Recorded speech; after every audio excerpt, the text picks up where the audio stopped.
जय श्री राम। अक्सर आपने सुना होगा कि राम से बड़ा राम का नाम। तो ये क्यों कहा जाता है, आइए एक कहानी के द्वारा इसे मैं आज बताती। श्री राम जी के दरबार में हनुमान जी महाराज श्री राम जी की सेवा में इतने तन्मय हो गए कि गुरु वशिष्ठ के आने पर उनको ध्यान ही नहीं रहा। सभी ने उठकर उनका अभिवादन किया, पर हनुमान जी नहीं कर पाए।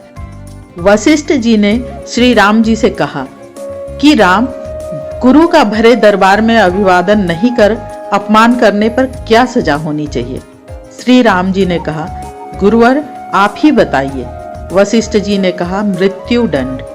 श्री राम जी ने कहा, स्वीकार है। तब श्री राम जी ने कहा कि गुरुदेव आप बताएं कि यह अपराध किसने किया है। गुरुदेव ने कहा, बता दूंगा, पर राम वो तुम्हारा इतना प्रिय है कि तुम अपने आप को सजा दे दोगे पर उसको नहीं दे पाओगे। श्री राम जी ने कहा, गुरुदेव राम के लिए सब समान है।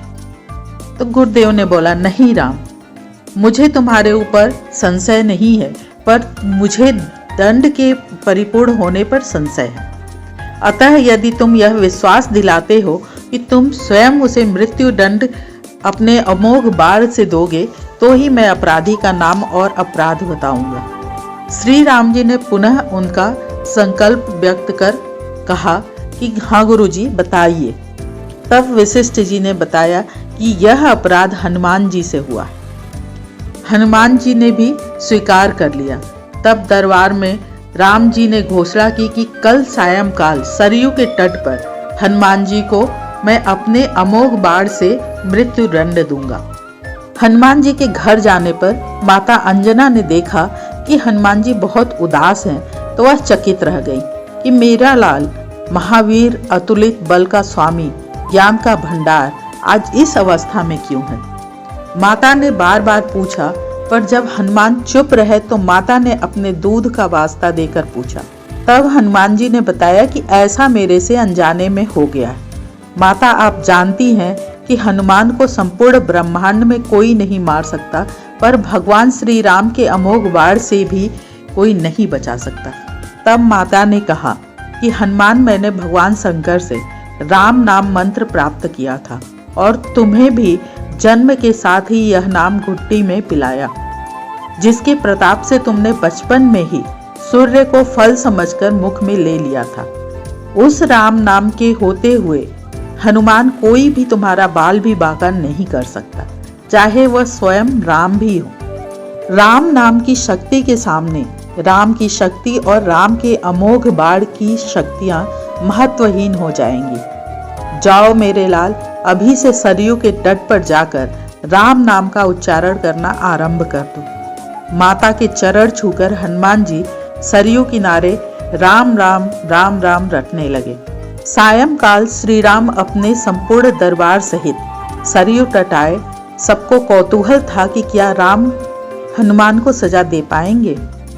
पर जब श्री राम ने बार बार राम बाण अपने महाशक्तिधारी अमोघ शक्ति बाण चलाए, पर हनुमान जी के ऊपर उसका कोई असर नहीं हुआ, तो गुरु वशिष्ठ ने शंका जताई कि राम, तुम अपनी पूर्ण निष्ठा से बाणों का प्रयोग कर रहे हो। तब श्री राम ने कहा, हाँ गुरुदेव, मैं गुरु के प्रति अपराध की सजा देने को अपने बाण चला रहा हूँ और उसमें भी चतुराई करूँगा, यह अपराध मैं नहीं कर सकता। तो गुरुदेव ने पूछा कि तुम्हारे बाण अपना कार्य क्यों नहीं कर रहे। तब श्री राम ने कहा, गुरुदेव, हनुमान राम राम राम राम की अखंड रट लगाए हुए हैं। मेरी शक्तियों का अस्तित्व राम नाम के प्रताप के समक्ष महत्वहीन हो रही है।